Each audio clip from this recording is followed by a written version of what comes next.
Hi, I'm Vincent with Bocconi Real Estate, and I'm here with Kathy Russell, owner-operator and interior designer with Small Space Designs. Hi. So tell me what an interior designer does. In my case, I only do small spaces, so we'll go in and it could be a home office, it could be a bedroom, it could be a family room. We'll go in and we'll sit with the client, find out what they want. What a lot of the time we'll do is spend some time with them to see how they function in the space, and then we'll sit down and we'll put a plan together. So a lot of interior designers will do renovations, they'll do whole homes, like I said, renovated and then restructured. But for me, I just prefer to do the smaller spaces in homes, condos. Do a lot of condos. People downsizing into condos, so it's taking a lot of what they have and incorporating that with a few new pieces into a condo or in a small bungalow or smaller space. How did you get into when you say small spaces? How did that I wanted to segregate myself from the other designers so that I'm more unique. And the other thing is, for the last 7 years, I was doing more on the organizing and downsizing. Okay. So I could see the level of people that have so much stuff and are trying to fit it into smaller spaces. Sure. So it'd be like people selling their house and going, "Oh, by the way, Vince, I'm going to move to a condo." Well, the real estate agent isn't going to say, "Oh, well, you got to get rid of a lot of this stuff." You might say, "Oh, you know what? I know this lady, Kathy, whatever. She can help you pare down your stuff, and it could be something you and I work out so that it's not a cost to them, but it makes you stand out because you're offering a separate service." Exactly. Compared to, "Oh, you just sell the house and see you later." Yeah. Well, and that's the problem. A lot of people, they see that as an in and out transaction. They don't see all the ancillary benefits around. Then also engaging, like you said, people that do all of the things that I don't want to do. Yeah. Knowing the experts and the people that really know how to do it, bring it, and the clients benefit, and they prefer that, right? It's the same as if someone comes to you for design, but like you said with the snowplow examples, once you build a relationship, they trust your opinion. You know the local people, but about every industry. It's not even in design specific, right? Yeah. The other thing too is when people, and I just know this from my years of moving a couple of times, the real estate agent will give you like a bottle of wine or a fruit basket. My thought is give them something that's valuable, like a rug cleaning service, or a floor cleaning service, or one housekeeping. You know what I mean? An interior design consultation. Yeah, like something that is beneficial. And you've built the relationship with that person so that I'm constantly on, say it was me, I'm constantly on your radar and you're on my radar. Exactly. Okay, Vince did this, I got to listen if one of my clients is thinking about selling, blah, blah, blah. Too bad it wasn't last year, because I did have a client sell. Right, of course. But there'll be more in the future. Yeah, like they are actually retiring and moving way north. So, I don't know how far you go, but to selling. It all depends. Yeah, exactly, right? If it's worth the drive, like if I get a client up in Midland, it's an hour. Yeah. I'd rather go an hour north. Yeah, then an hour south. We were talking about that before too. Yeah. Tell me about your experience in the city last week. Oh, going downtown for an appointment, oh my gosh, it was like the rat race. Everybody was coming this way and I'm trying to get through this way, and just tons and tons of people. So it's crazy down there. That's why I decided to focus up here as opposed to trying to do both. You can't. No, you have to really focus, commit to one thing. Yeah, and there's a lot of growth here in town. Holland Landing, like you said, Bradford. Yep. Lots of growth in Bradford as well as Innisfil. So, I have some clients up in Innisfil, so I'll be trucking up there next week. So it just, wherever the work is, as long as it's north or even west to Orangeville and east to Uxbridge. So really anywhere around here? Yeah, anywhere within the circumference of north of 9. Right. No more Toronto. Yeah, no more Toronto. No more Toronto. Do you see Newmarket kind of becoming a little bit of a hub of the northern region? I mean, there are a couple things here that, we have the hospital, obviously the mall. We do have a little bit more of a downtown strip here. Yeah. Do you see it a little bit being a little bit of a hub? Yeah, I think what's happened now with Newmarket and the growth, it's becoming the northern hub. So everybody around the circumference comes into Newmarket to do their shopping, to do doctor's appointments, right, the hospital, even like the kids' sports and stuff. A lot of it's in Newmarket. Like home landing will come into Newmarket for swimming and sports stuff, unless they're getting an arena. I don't know about that. I don't know. Bradford's got their own community center now, so that took a lot of the traffic away, but yeah, it's essentially a hub. A lot of people moving up here, and if they can't get into Newmarket, then they're in the hub. So they're in either Home Landing or Keswick, like up that way. So lots of growth going on. You might not see it when you look on your street, but it's all on the outskirts. Sure. And you can see by the roads and the highways. You know, Highway 9. Yeah. It's crazy. Yeah. It's incredible how busy it gets really quickly. You don't need to, 5,000 or 6,000 new people. All of a sudden you get, 5,000 or 6,000 more cars. Exactly. And all of a sudden, one thing I've noticed being up here for not very long is it seems like there's a real investment in the infrastructure. So they're not just moving people up here and then saying, well, what do we do now? It's more like, we know the growth is happening, so how do we build, how do we plan for that? You see that on Yonge Street with the construction, like they're really trying to really make the roads usable. Yeah. Yeah, I did actually ask one of the planners about their roads, and he said they're building them for the next generation. Right. Yeah, they're not. Yeah, we're not responding. We're not reacting to what's going to happen. It's we're planning for the future growth, right? Yeah.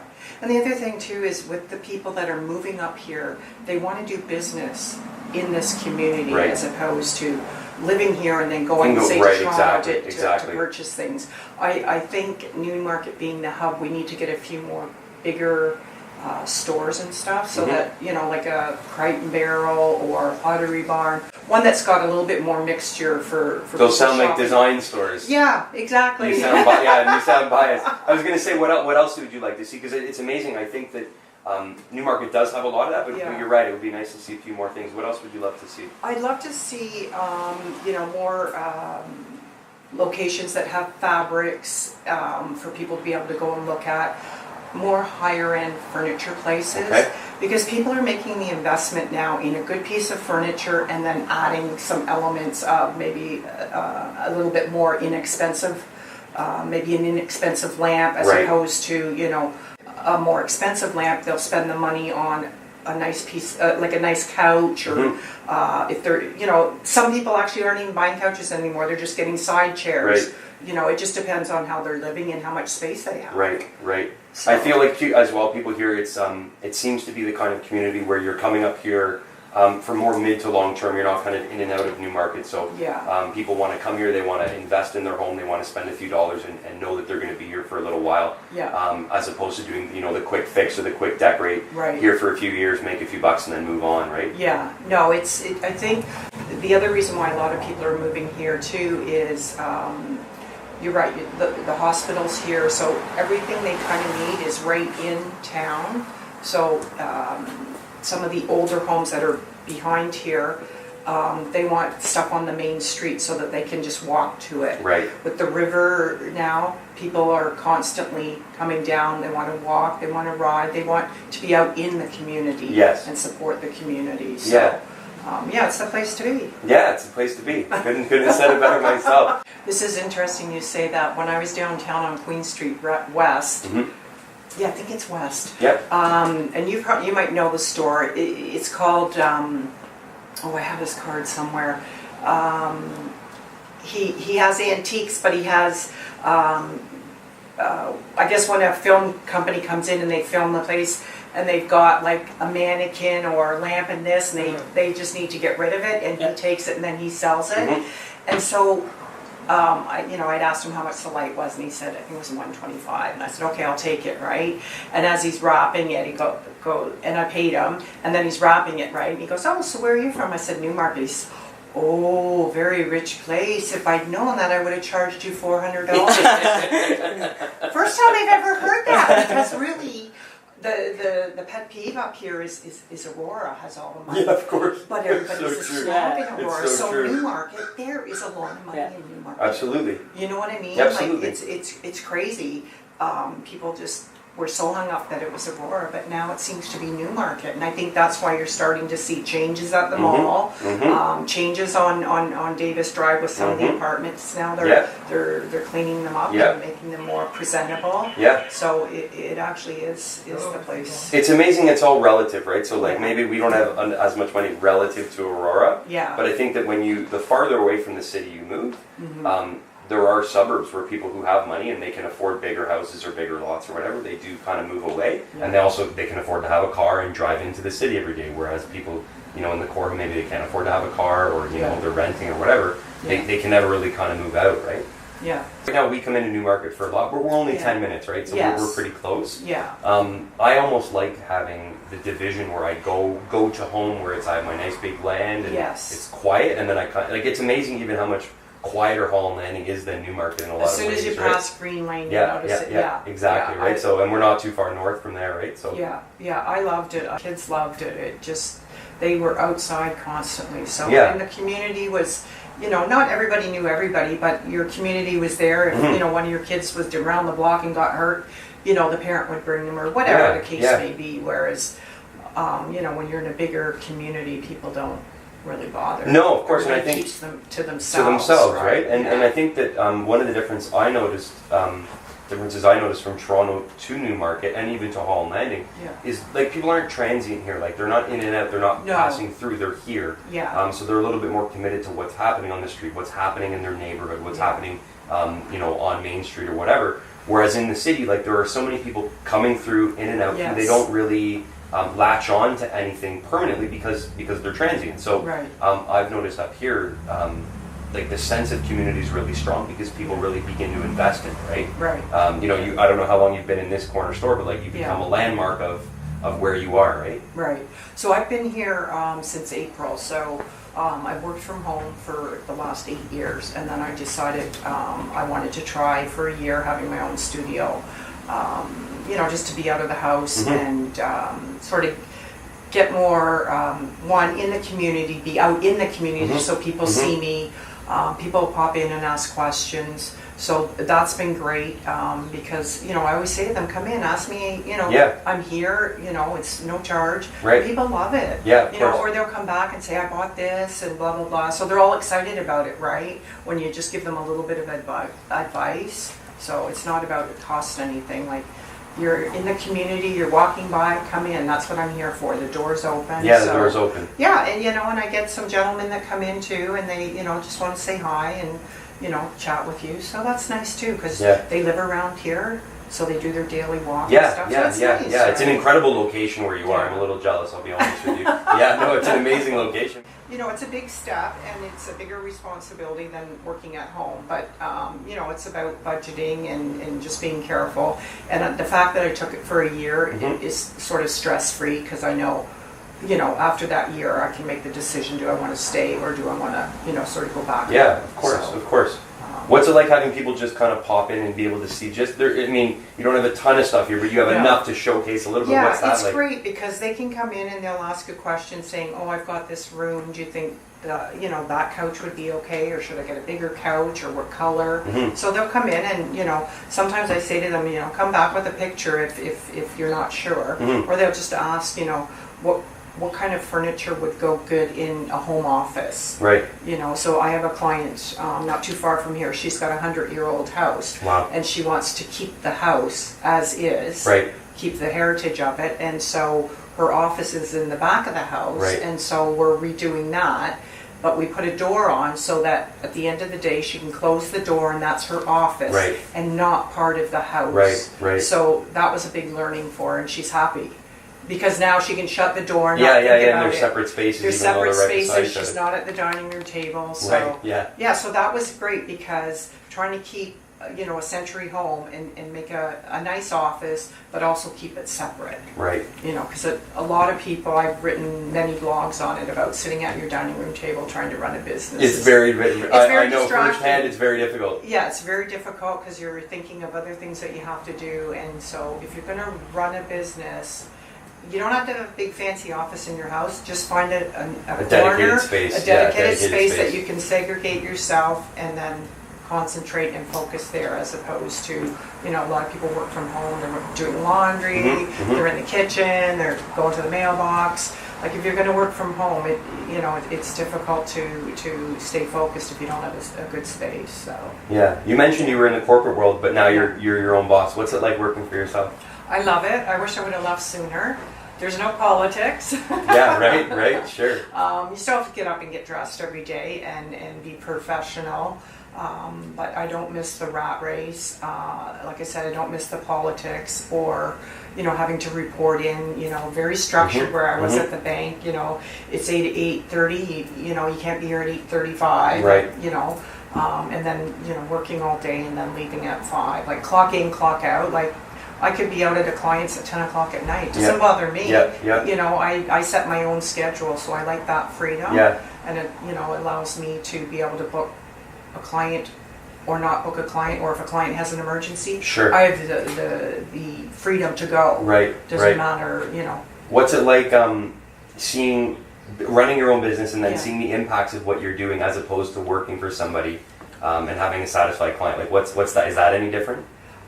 Yeah, for me, it's satisfying when the clients are happy and they call you back for other things. Whereas in the corporate world, you know, you're working your butt off and really you don't get any praise for it. Yeah, at the end of the year, you might get a little bonus, but you're working all year for making them essentially richer. Whereas for me, as much as I work, that's what I get paid. If I don't work, then I don't get paid. So you're always wanting to work or have the next project coming in the pipeline. So it's about, for me now, it's about building relationships with my clients. Right.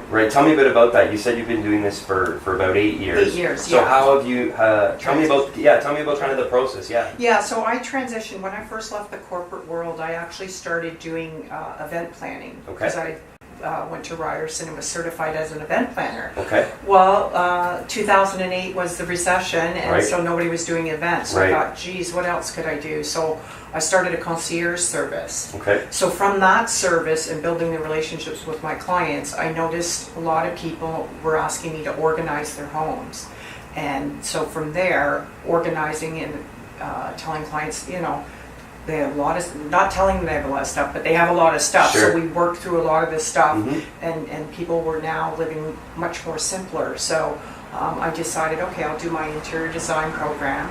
Did that, and then I decided I wanted to go out and just do small spaces where people can live with less, but comfortably, and love their space. Right. And so that's what I've been doing for the last 2 years. Wow. And I love it. And so we talked, and you love it, which is the most important thing. Which is the most important thing. Yeah, it gets me out of bed every day. Yeah. Some would call it a niche, but you don't like the word niche. Tell me why. I don't, because you know, if a client came to me, you know, and she says or he says, I just need you to do a small den for me or a small office. Absolutely. You know, they could be, you know, I just did a client, she's 68, I think. I just did her master bedroom closet, you know, and then I had a different client, she's like 34 maybe, and she asked me just to do her space as a retreat. So she didn't want any chairs, like she just wanted like the footstool, some pillow cushions, and she just wanted it to be not her whole home, but the one room. And so you never know what client you're going to get. So for me, the niche never worked. It's more about client, or someone's referred that client, then I work with them. Right. Yeah. Focusing on what the client needs. It's exactly, and it's what the client needs, not what I want, what the client needs. So I never know who's coming to me.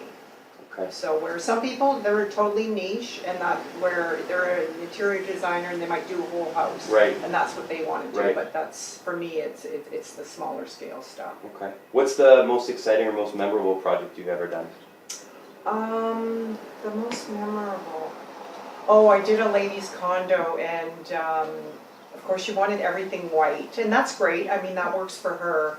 And so I asked her to go out for the day, which was very scary because she didn't want to leave her space. And so I had all the furniture arranged to come in the morning, and then she was coming back in the afternoon. So it was a tight schedule, but when she came in, she just cried because she thought, oh my God, this is my space. I get to live here, and everything was was put in for her, unwrapped, and she loved it.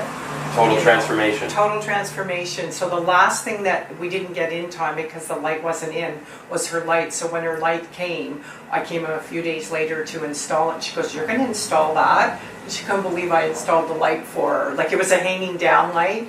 So watched my husband a number of times, so I figured it out. I didn't get zapped, so that was a good thing. But she was just so happy; she couldn't believe that I did it. You know, it was, you know, and I was just like, "Well, you're my client. Who's going to do it? Right? Everybody's gone." That's right. That's right. But yeah, it was just the fact that she was just mesmerized. It was just a one-bedroom condo, but to see the look in her face that she got to move in there and everything was brand new, comfortable. There were a few of her older pieces that were in there as well. Work, yeah, we made those work, and she was just so happy. So yeah, that one was a good one. Incredible. And so if someone else wants to have that experience, what's the best way they can get in touch with you? They can just give me a shout or send me an email at Kathy@smallspacedesign.ca. Okay, and what if they want to walk in and see you here? Where are we? We're at 471 Timothy Street in Newmarket. Incredible. Kathy, thanks so much for your time. Oh, you're welcome. Thanks for the interview.